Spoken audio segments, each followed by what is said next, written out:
Exam এছপাৰেণ্ট Assam চেনেলৰ অন্য এটি ভিডিঅ'লৈ সকলোকে পুনৰ এবাৰ স্বাগতম জনাইছোঁ। আজিৰ ভিডিঅ'টিত আমি আগন্তুক গুৱাহাটী ইউনিভাৰ্চিটি BEd এণ্ট্ৰেন্স এক্সামৰ কাৰণে খুবেই গুৰুত্বপূৰ্ণ কিছুমান জেনেৰেল ছায়েন্সৰ প্ৰশ্নোত্তৰ আলোচনা কৰিম। যিহেতু গুৱাহাটী ইউনিভাৰ্চিটি BEd এণ্ট্ৰেন্সৰ চিলেবাছত জেনেৰেল ছায়েন্সৰ কিছু টপিকো মেনশ্যন কৰা আমি দেখিবলৈ পাইছোঁ, গতিকে জেনেৰেল ছায়েন্সো বহুত বেছি ইম্পৰ্টেণ্ট হয় আৰু তাৰ কাৰণে কিছুমান গুৰুত্বপূৰ্ণ প্ৰশ্ন আমি আজি লৈ আহিছোঁ। গতিকে বেছি দেৰি নকৰি ভিডিঅ'টিলৈ আগবাঢ়ো আহাচোন।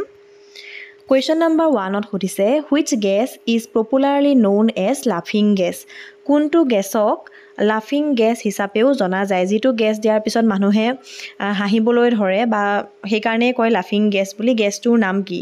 সেইটো হৈছে নাইট্ৰাছ অক্সাইড। অ'কে, মনত ৰাখিবা, নাইট্ৰাছ অক্সাইড গেছটোক কি বুলি কয়? লাফিং gas. Okay, next question, blue litmus paper turn into red due two.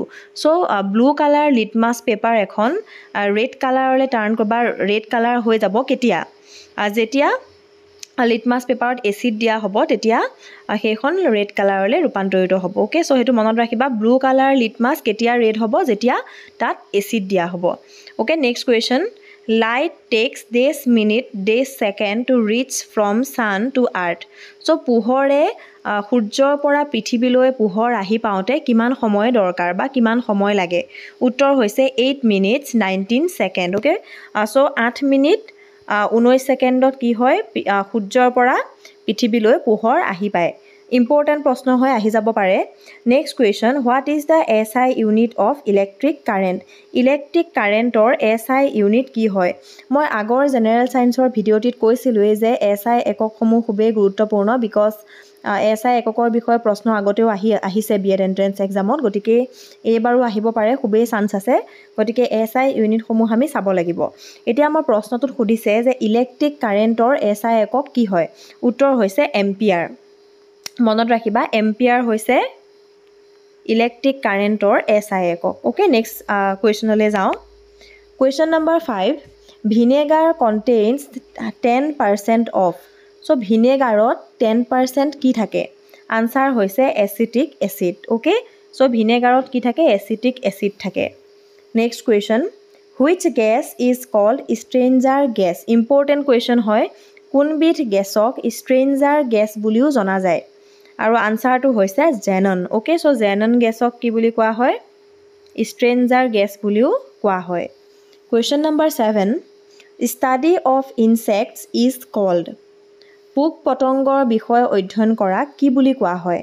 Answer হৈছে এণ্টম'লজি। গতিকে এনেকুৱা ষ্টাডিবিলাকৰ বিষয়ে আহিব, কোনটোৰ ষ্টাডিক কি বুলি কোৱা হয় তাৰ বিষয়ে প্ৰশ্ন BEd এণ্ট্ৰেন্সত আহিছিলে আগতে, গতিকে ইম্পৰ্টেণ্ট হয়, আমি সেইসমূহো চাব লাগিব। আৰু ইনছেক্টৰ ষ্টাডি কৰাটোক কি বুলি কয়? এণ্টম'লজি। মনত ৰাখিবা, entomology. Okay, next question, cholera is caused due to which bacteria? Cholera ৰোগবিধ কোনটো বেক্টেৰিয়াৰ ফলত হোৱা যায় বা হোৱা দেখিবলৈ পোৱা যায়? উত্তৰ হৈছে ভাইব্ৰিঅ' কলেৰা। চ' কলেৰা কোনটো বেক্টেৰিয়াৰ ফলত হয়? ভাইব্ৰিঅ' কলেৰা। মনত ৰাখিবা, ভাইব্ৰিঅ' কলেৰা নামৰ বেক্টেৰিয়াবিধৰ কাৰণে আমাৰ দেহত কলেৰা ৰোগে দেখা দিব পাৰে। চ' BEd এণ্ট্ৰেন্সৰ কাৰণে এই টপিকটো খুবেই ইম্পৰ্টেণ্ট হয়, কোনটো বেক্টেৰিয়াৰ কাৰণে কি ৰোগ হ'ব পাৰে বা কোনটো ভিটামিনৰ অভাৱত মানুহৰ শৰীৰত কি কি ৰোগে দেখা দিব পাৰে, কুকুৰী কণা কি ভিটামিনৰ অভাৱত হ'ব পাৰে, এনেকুৱা ধৰণৰ বিভিন্ন ধৰণৰ কুৱেশ্যন আগতে BEd এণ্ট্ৰেন্সত আহিছে, গতিকে খুবেই চান্স আছে অহা, ইম্পৰ্টেণ্ট হয়। Okay, next question, question number 9, question number 9 সুধিছে, sarpagandha is a plant which is use to treat. So' sarpagandha নামৰ এটা প্লাণ্ট, এজোপা প্লাণ্ট, সেই প্লাণ্টৰ দ্বাৰা এটা বিশেষ বেমাৰৰ চিকিৎসা কৰা হয়, ট্ৰিট কৰা হয়। বেমাৰটো কি? উত্তৰ হৈছে blood pressure. Okay, important question হয়, সৰ্পগন্ধা প্লাণ্টজোপাৰ নাম মনত ৰাখিবা। Next question, which element is liquid at the room temperature? Room টেম্পাৰেচাৰত কোনটো এলিমেণ্ট লিকুইড ফৰ্মত থাকে? আৰু ইয়াৰ আনচাৰ হৈছে মাৰ্কিউৰি। সকলোৱে হয়তো ইয়াৰ আনচাৰটো জানেই, মাৰ্কিউৰি ৰুম টেম্পাৰেচাৰত লিকুইড ফৰ্মত থকা দেখিবলৈ পাওঁ। Question number 11, name the most important element of the nuclear bomb. Nuclear বোমৰ কথা আমি প্ৰায় শুনি থাকোঁ, পৰমাণু বোমৰ কথা, পৰমাণু বোমা। আৰু এই পৰমাণু বোমা বা নিউক্লিয়াৰ বোমত থকা মেইন এলিমেণ্টটো কি হয় ইয়াৰ উত্তৰ হৈছে ইউৰেনিয়াম ওকে সো ইউৰেনিয়াম হৈছে নিউক্লিয়াৰ বোমৰ এটা important element question number 12 Which compound is mainly used in hand sanitizer?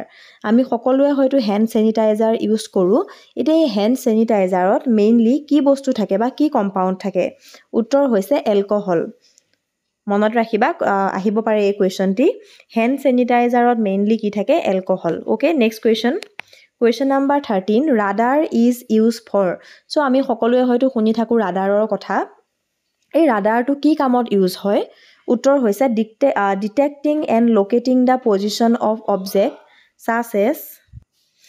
such as aeroplane spacecraft etcetera গতিকে ৰাডাৰ হৈছে এনেকুৱা এবিধ যন্ত্ৰ যাৰ জৰিয়তে আমি এৰোপ্লেন বা স্পেচক্ৰাফ্টৰ লোকেশ্যনটো লোকেট কৰিব পাৰোঁ ডিটেক্ট কৰিব পাৰোঁ ওকে সো ৰাডাৰৰ সহায়ত আমি এতিয়া প্ৰায় শুনি আছোঁ ৰাডাৰে অমুক কৰিলে এনেকৈ